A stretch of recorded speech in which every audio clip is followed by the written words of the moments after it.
warahmatullahi wabarakatuh. InsyaAllah hari ini kita akan ulang kaji kertas 1 objektif trial negeri 9. Okey, kita pergi pada soalan 1. Kita akan cuba beri penerangan yang sedikit saya mampulah. Yang pertama, soalan ni, Raja 1 menunjukkan sistem saraf manusia antara bahagian A, B, C dan D. Yang manakah mengawal tindakan refleks? Okey, bila awal-awal disebut soalan tu sistem saraf manusia, kita kena ingat sistem saraf manusia,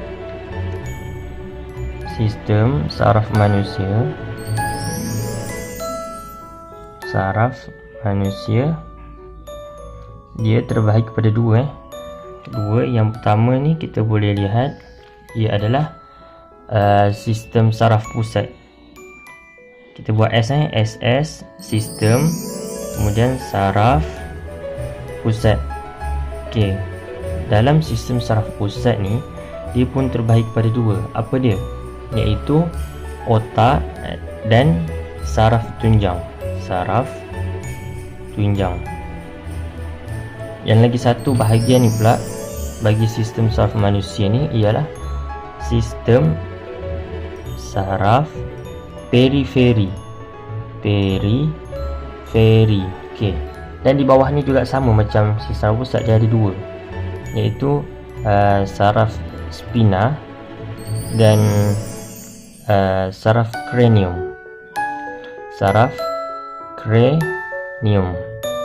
Okey. Jadi kat soalan dia menceritakan apakah yang mengawal tindakan refleks. Jadi tindakan refleks ni apa? Tindakan refleks ni kita ingat poin dia digerak secara tiba-tiba. Dia apa orang panggil gerak balas pantas ataupun gerak balas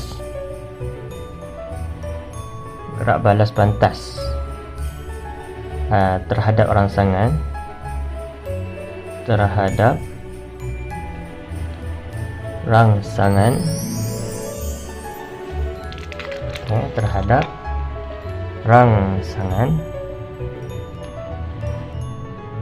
tanpa kawalan otak. Okey, tanpa kawalan otak. Okey, bila dikata tanpa kawalan otak, dekat sini kita dapat lihat dia tak ada kaitan dengan otak. Okey, jadi sistem saraf pusat tadi yang mana ni dia bagi tahu otak kan, otak. Jadi tindakan refleks ni dia tak ada kawalan otak, jadi sudah tentu tak ada. Okey, soalan ni minta manakah yang kawal tindakan refleks. Kalau spina cranium ni dia tak ada kaitan, dia dekat manusia ni kan. Manusia ni yang saraf cranium tu dia ada dekat dekat bahagian tengkorak kita ni, muka ni. Saraf spina ni dia ada dekat kita punya tulang rangka ni. Saraf spina ni. Jadi saraf tunjang ni dia dekat tengah-tengah, betul tengah. Saraf tunjang ni lah yang mengawal tindakan refleks ni. Tindakan refleks ni contoh dia apa? Contoh dia kita terpijak paku kan. Paku kan, bila kaki kita terpijak paku, automatik kita akan tarik kaki kita. Kita terus lari. Begitu juga dengan sentuh periuk panas. Ni periuk panas sangat. Bila kita sentuh periuk ni, kita akan tarik tangan kita secara automatik. Sebab apa? Sebab dia panas. Tanpa kita fikir pun tak boleh. Okey, jadi jawapan dia itu kepada B, iaitu saraf tunjang. Okey, kita pergi kepada soalan yang kedua. Soalan yang kedua adalah Rajah 2 menunjukkan struktur otak. Okey, otak kita buat otak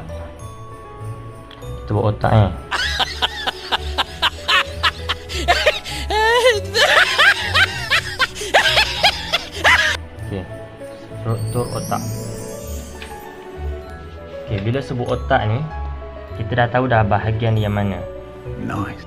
Jadi kat soalan tu diminta kita cari manakah yang diwakili oleh benda ni. Yang dekat sini lah. Okey, kita kena ingat yang ni dipanggil cerebrum. Okey, cerebrum. Yang ni, yang bulat ni dipanggil cerebellum. Okey, yang ni keliru dia nak kelirukan kita. Kalau ni boleh jadi medulla medula oblongata. Nama dia medula oblongata. Manakala yang panjang ni pula, ni bisa jarang keluar ni, tapi tiba dia keluar, saraf tunjang. Ini nama dia saraf tunjang. Okey. Cerebrum ni apa? Cerebrum ni dia kawal tindakan terkawal. Contoh kita nak tulis pun, makan, minum dan sebagainya lah.